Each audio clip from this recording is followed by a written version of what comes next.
Baik, selamat pagi rekan-rekan mahasiswa yang tergabung di kelas SKP 18-2 ya.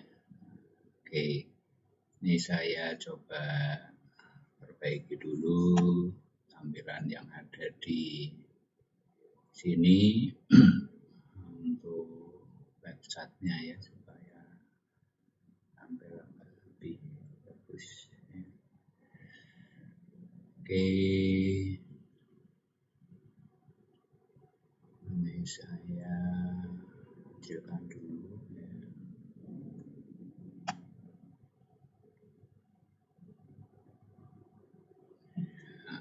Oke, lumayan biar dapat.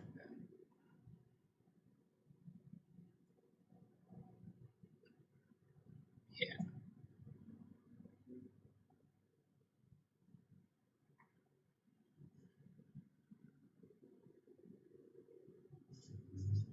Silakan yang sudah bergabung bisa meninggalkan pesan di pesan YouTube ya, supaya bisa terpantau dengan baik. Okay. Ini akan kita bahas terkait dengan port serial COM ya. Silakan dicek dulu ya, sudah login atau belum. Memo saya tunjukkan dulu ya, yang kaitannya dengan materi port serial. Oke ya. Silakan yang sudah bergabung ya, bisa melihat dulu. Oke. Ini judul yang saya sampaikan adalah tentang port serial ya. Ini saya pakai dua monitor ya. Jadi port serial COM ya, interfacing untuk pertemuan yang ke-9. Oke, untuk topiknya, materi yang nanti akan kita coba adalah yang berkaitan dengan ini, tampilannya masih nunggu sebentar ini. Oke. Ya. Nah.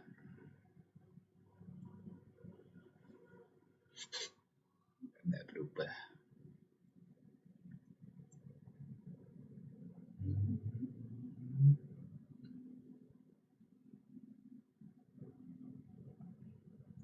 Ini dulu.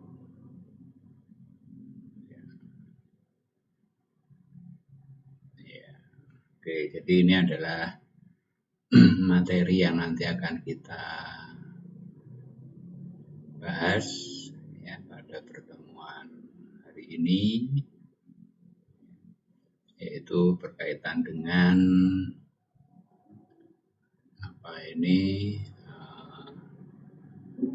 ini dasar komunikasi serial ya.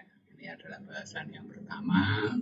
Kemudian nanti kita lanjutkan untuk yang metode komunikasi serial, lalu standar ya, standar RS232 ini nanti juga akan kita bahas, lalu prinsip kerja port serial. Oke. Itu adalah pertemuan yang akan kita bahas pada pertemuan hari ini. Oke, apa sudah bisa bergabung ya? Saya tunggu, masih ada waktu ya. Nanti akan kita bahas secara simpel ya, sederhana. Oke, kita mulai dulu sebagai pengantar ya. Kemarin mungkin ada rekan-rekan teman-teman yang mungkin belum ikut UTS ya, yang belum ikut ujian tengah semester, bisa tinggalkan pesan, menyebutkan nama, nanti akan saya siapkan linknya ya untuk UTS-nya. Oke, itu yang perlu diperhatikan ya. Jadi untuk yang kemarin tidak atau belum mengikuti UTS ya, bisa tinggalkan pesan ya supaya nanti bisa saya tunjukkan link untuk UTS-nya. Baik, kita masuk ke materi yang pertama yang berkaitan dengan komunikasi serial ya. Ya, oke.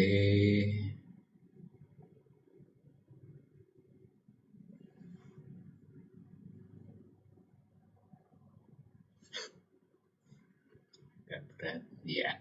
Oke, nah jadi apa itu dasar komunikasi serial? Ya. Maka kalau kita lihat di sini serial port ini merupakan penerjemah ya. Berterjemah antara perangkat CPU ya, perangkat CPU ini dengan perangkat serial ya atau serial device. Ya ini. Nah, untuk bisa berkomunikasi antar dua perangkat yang berbeda, maka salah satu yang bisa dipakai yaitu menggunakan komunikasi dengan model serial. Nah, inilah yang nanti akan kita bahas. Nah, untuk komunikasi secara serial nanti dibutuhkan yang namanya port, ya, port serial. Jadi pintu gerbangnya untuk mengalirkan data antar dua perangkat tadi. Nah ini. Nah itu yang perlu ya, yang penting. Oke, saya ubah tampilan dulu supaya lebih besar. Ya, kita lihat. Ya. Nah ini adalah tampilan yang berkaitan dengan perangkat komputer. Nah, di sini ada port serialnya terhubung dengan yang namanya perangkat serial device. Ya, ini. Nah, port serial ini nanti harus ada di sisi komputernya dan juga harus ada di sisi device serial. Ya, karena untuk memasang kabelnya. Ya, untuk memasang kabel.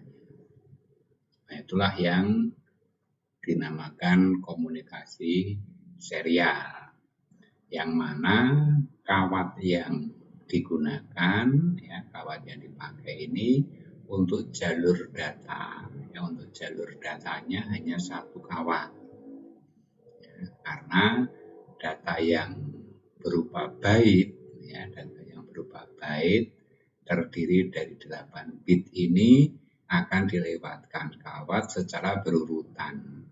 Ya, bitnya dikirim secara berurutan melalui kawat data.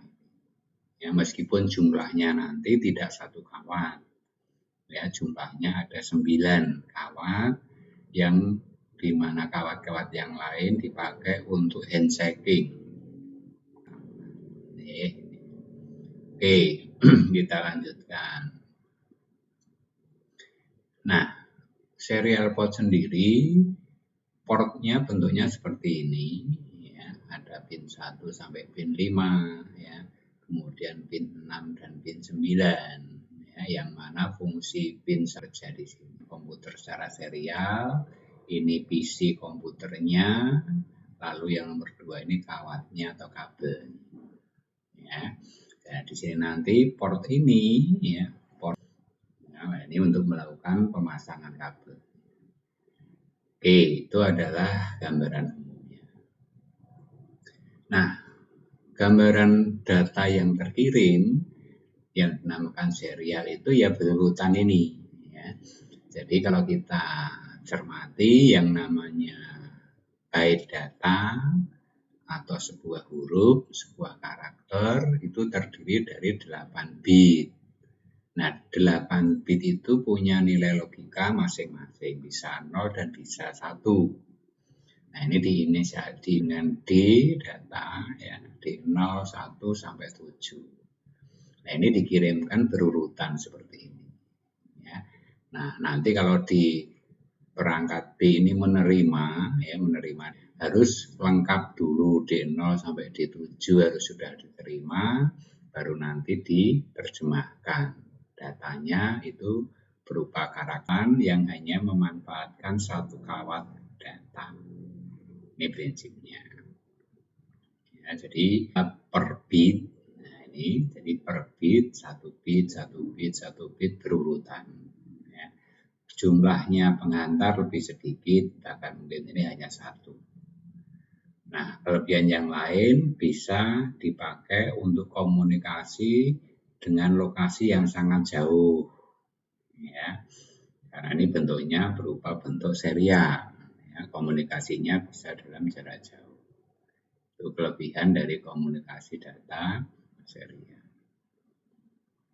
Nah, paralel tentunya jumlah kawan cukup satu kali perintah, 5-5-nya sudah terkirim semua. Ya, tentunya sampai di lokasi tujuan lebih cepat. Ini kelemahannya adalah jarak jangkaunya pendek. Ya, jarak jangkau. Nah, itulah yang menjadi titik kelemahan dari paralel. Jadi hanya bisa menjangkau 2-3 meter dalam kondisi data yang valid. Nah, makanya ini karena kebutuhan jarak ya yang dipentingkan di dalam berkomunikasi, maka sedikit paralel ini sekarang sudah sedikit demi sedikit mulai tidak dipakai. Ya. Meskipun yang bawah ini secara serial, ya dia punya keuntungan jaraknya jauh, meskipun lebih lambat. Namun dengan pengembangan teknologi yang lebih baik, sekarang serial pun sudah punya kemampuan yang sangat cepat. Nah, inilah makanya yang lebih dikembangkan itu yang metode serial. Oke, nah untuk bisa mengirimkan secara serial, maka dibutuhkan sebuah piranti atau peralatan yang namanya shift register. Ya. Jadi shift register ini berfungsi untuk mengubah data paralel menjadi serial. Ya, lihat shift register parallel in serial out.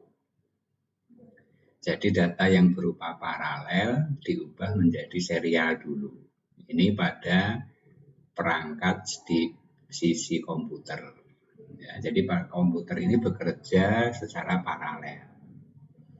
Nah, pada saat data yang berupa paralel ini mau dikirim secara serial, maka harus dilewatkan pada shift register PISO agar yang pada di serial. Nah, kemudian nah, nantinya pada sisi penerima, ya, karena piranti penerima juga bekerja secara paralel, maka harus terpasang yang namanya perangkat shift register serial in parallel out, yaitu mengubah data yang diterima tadi berupa serial agar bisa diolah pada perangkat device untuk pola paralel. Nah, ini adalah yang dinamakan shift register PISO dan SIPO. Jadi PISO di sisi pengirim, SIPO-nya di sisi penerima. Ya. Oke, nah itu adalah gambaran yang berkaitan dengan dasar komunikasinya. Nah, selanjutnya kalau kita lihat, kita cermati lagi yang berkaitan dengan metode komunikasinya, ya, maka metode komunikasi yang digunakan dan asinkron. Nah, ini. Jadi untuk yang pengiriman data itu metode yang dipakai ada dua cara, yaitu istilahnya metode sinkron dan metode asinkron. Metode sinkron itu pengertiannya yang dikirim sekumpulan byte, ya, atau istilahnya blok atau frame. Jadi satu blok atau satu frame itu bisa terdiri dari beberapa byte. Nah, itu hanya per byte, ya. Jadi per huruf atau per karakter itu yang menggunakan metode asinkron. Ya, jadi perbedaannya data yang mau dikirim itu apakah per huruf ataukah per blok. Nah, kalau data yang dipakai pengiriman nanti digunakan sinkron, berarti pengirimannya adalah per byte, ya, per huruf atau per karakter byte, ya, sekumpulan byte itu yang dikirim. Itu yang berkaitan dengan metode komunikasinya. Nah, berikutnya, ya, keduanya ini, ya, jadi perangkat sinkron dan asinkron ini sudah disiapkan secara hardware pada piranti pengirim maupun piranti penerima. Ya, ini UART. Ya, jadi istilahnya UART di sini Universal Asynchronous Receive Transmit.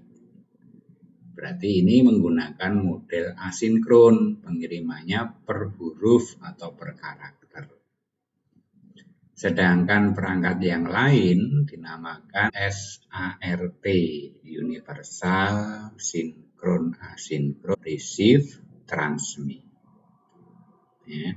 Nah, ini bisa bekerja dengan dikirim. Kalau menggunakan asinkron berarti per huruf atau yang digunakan yang USART, keduanya juga harus pakai USART. Ya. Itu adalah yang berkaitan dengan metodenya. Nah, kemudian sinyal transmit, ya, jadi data harus dikawal.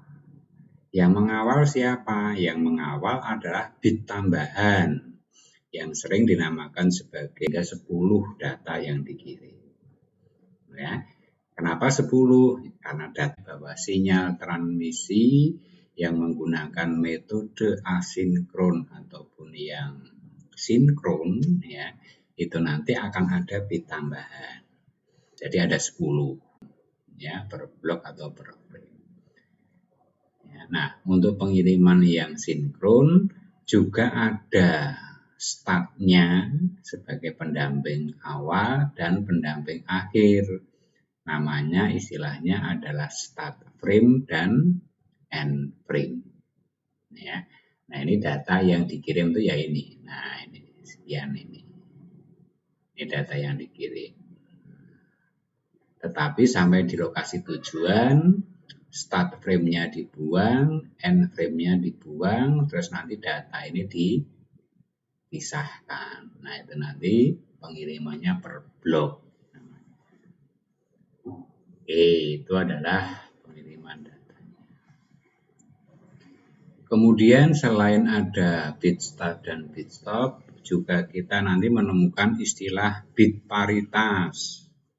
Apa itu bit paritas? Ya, bit paritas itu adalah bit yang dipakai untuk meyakinkan bahwa data itu valid, ya, data itu benar. Nah, disitulah makanya ada bit tambahan untuk pengecekan. Ya, ini. Karena ada tambahan bit paritas, berarti data yang dikirim yang jumlahnya 8 itu untuk pengirimannya supaya datanya valid, ya.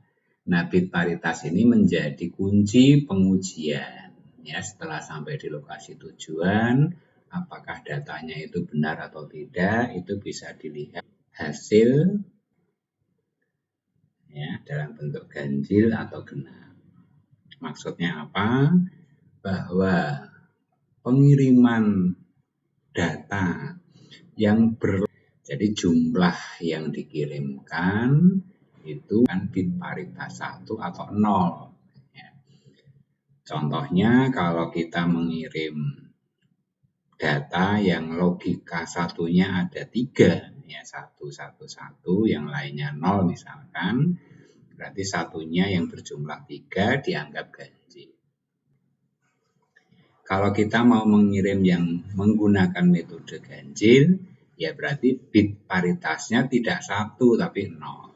Supaya logika satunya yang jumlahnya 3 tetap 3, tetap ganjil. Nanti akan berbeda kalau kita mengaturnya dalam kondisi genap.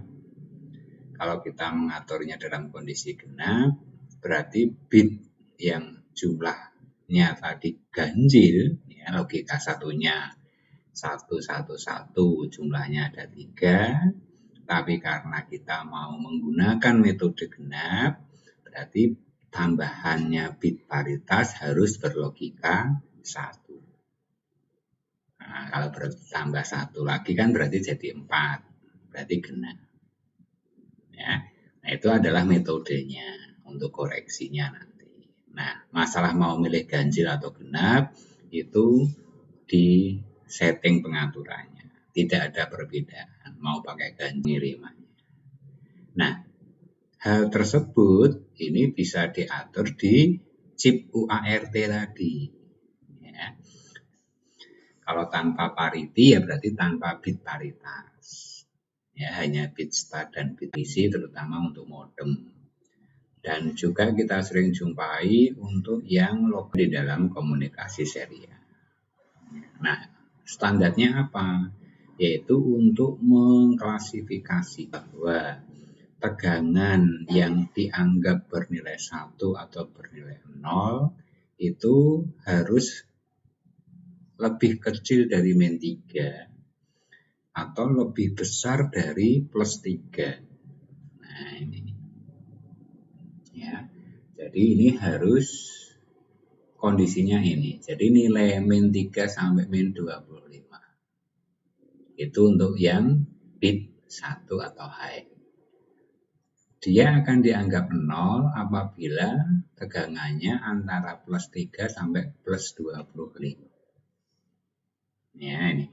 Nah, kalau tegangannya 2 gimana? Nah, kalau tegangannya 2 itu diabaikan. Ya, tidak dianggap. Ya, diabaikan. Itu yang pembacaan berdasarkan tegangan. Apakah nanti nilainya 1 ataukah nilainya 0, itu harus berada pada ring yang sudah disepakati. Apabila tegangannya misalkan min 6, berarti itu logikanya 1. Kalau nanti tegangannya tidak bisa dianggap bernilai 1 atau bernilai 0, dia diabaikan. Itu yang berkaitan dengan standarnya. Nah, sedangkan bentuk konektornya ya seperti yang terlihat di layar. Di situ yang sering Anda jumpai ya di bagian belakang perangkat. Ini kalau Anda melihat tampak dari luar mil ya dan ini. Sedangkan yang bagian bawah ini adalah kalau Anda melihatnya dari sisi dalam. Karena ini nanti yang akan kita hubungkan dengan kabel yang kita solder pada sisi rangkaian. Ya. Jadi kalau yang ini dihubungkan dengan konektor kabel serial, kalau yang ini nanti masing-masing dihubungkan dengan pin pada rangkaiannya, ya disolder dengan kawat kabel itu. Ini yang dilihat dari sisi dalamnya.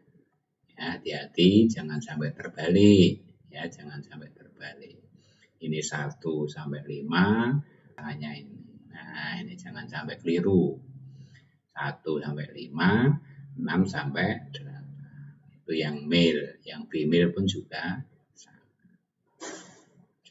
Nah, kemudian dari masing-masing pin ini nanti dia punya kondisi sinyal-sinyal tertentu. Ada DCD, ada RX, ada TX, DTR, SG, SR, RTS, CTS, dan RI. Nah, ini adalah sinyal-sinyal yang nanti dipakai untuk berkomunikasi. Ya. Khusus untuk RX dan T, jelasnya bisa kita lihat di sini nantinya. Ya. Jadi prinsip kerja.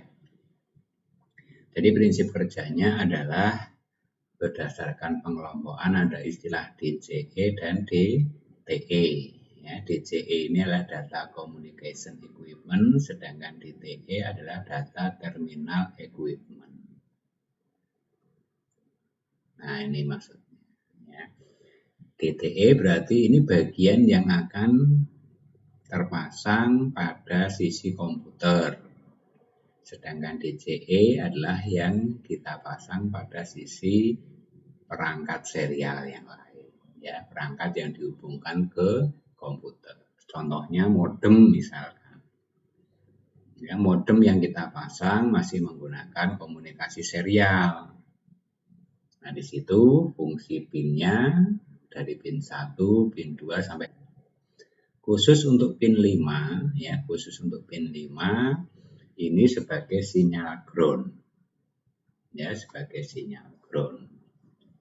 Jadi dia tidak ada sinyal yang dikirim, jadi hanya sebagai grounded-nya. Nah, yang perlu dicermati adalah pin 1 sampai 4, ya, kemudian 6 sampai 9. Oke, kita lihat dulu pin 1, data carrier detect. Ini dari sisi perangkat modem. Jadi DCE di sini saya anggap modem, yang DTE ini saya anggap terminalnya sebagai komputer. Jadi carrier detect itu sinyalnya dari modem ke komputer. Itu yang pin 1 ini. Data carrier detect. Maksudnya apa? Jadi modem itu bisa berkomunikasi dengan modem yang lain. Ya, modem dengan modem yang lain. Nah, modem dengan modem yang lain disitulah maka dia akan memberitahu, ya, dia akan memberitahu bahwa perangkat piranti modem yang lain yang terhubung lagi dengan modem yang sudah dipasang. Nah, kalau kondisinya semacam itu, maka sinyal DCR atau DCD, ya, ini modem memberitahu ke komputer bahwa ada sambungan yang lain. Ya, ini. Kemudian untuk yang pin 2, ya, pin 2 itu kan receive, ngirim. Jadi kalau kita lihat pada sisi bagian DCE, ya, titik 2-nya sebagai receive, maka nanti pin 3-nya sebagai transmit. Ya. Nah, saat menghubung 2 dan pin 3 ini harus hati-hati, ya, harus hati-hati. Ini harus bersilangan, ya, ini harus bersilangan. Maksudnya bersilangan itu apa? Ya. Pin 2-nya DCE, ya, pin 2 DCE di sini sebagai receive, jadi DCE sebagai penerima. Maka pada posisi DTE harus berada pada posisi pin 3. Nah, yang mengirim. Jadi pin 3 sebagai pengirim itu diterima di pin 2 di sini. Di DTE. Ya, nah disinilah yang bersilangan. Itu sebagai pengiriman data. Jadi komunikasi yang berlangsung antara pengiriman dan penerimaan itu jalur masuk ke pin 3, pin 2 DCE masuk ke pin 3 DTE. Khusus untuk pin 2 dan pin 3. Kemudian untuk yang pin 4 DTR ini adalah pin pemberitahuan, ya, bahwa komputer sudah ready. Nah, jadi kalau komputer dari kondisi mati dinyalakan, kemudian perangkat komputer terkoneksi dengan modem, maka komputer itu nanti akan mengirimkan sinyal pemberitahuan bahwa komputer itu menyala. Itu pin 4. Ya, ini. Demikian pula sebaliknya, 4 itu pemberitahuan dari komputer ke pin 7. Ini pemberitahuan dari komputer ke DCE, memberitahukan bahwa apakah sudah siap menerima data. Jadi komputer mau mengirim data. Nah, sebelum mengirim data, ya, sebelum mengirim data lewat pin 23 ini, sebelum mengirim dari pin 3, mengirim pin 7 dulu. Ya, pin 7 dikirim, menginformasikan ke modem siap atau tidak. Apabila modem siap, dia akan memberi respon lewatnya CTS. Ya, dikirim ke sini, oke, ya, berarti modem siap menerima. Begitu sudah ada jawaban, maka 3 ini akan mengirim. Nah, mengirim data menuju ke 2. Oke. Nah, itu prinsip kerjanya yang berkaitan dengan pin 1 sampai pin 8, sedangkan yang terakhir pin 9 ini sebagai ring indikator saja yang menginformasikan bahwa modem terhubung prinsip kerja. Nah, untuk lebih jelasnya nanti sudah ada di penjelasan di bawahnya ini, ya. Nanti bisa dibaca. Juga sudah ada bahan-bahannya, ya, yang saya share di folder materi. Ya. D dan 5 dilewati karena dia sebagai grounded atau groundnya, ini langsung ke pin 6. Lalu nanti masuk ke pin 7, pin ke-8, dan terakhir pin 9. Ya, nah itu nanti bisa dibaca sendiri, ya, seperti yang sudah saya jelaskan tadi sebelumnya, ya. Maka nanti bisa melihat atau dibaca lagi di materi yang sudah saya share, ya. Atau Anda bisa putar lagi video YouTube-nya, ya, supaya Anda bisa memahami lebih baik lagi. Oke, mungkin itu yang perlu saya sampaikan, ya, berkaitan dengan perkuliahan hari ini, ya. Semoga apa yang sudah saya sampaikan bisa dipahami, bisa bermanfaat untuk wacana terkait dengan komunikasi yang serius. Baik, ini masih belum ada yang meninggalkan pesan, ya. Untuk itu pertemuan hari ini saya kira cukup, ya. Oke, saya kira cukup. Saya akhiri pertemuan pada hari ini, ya. Semoga bisa bertemu kembali pada pertemuan yang akan datang. Terima kasih.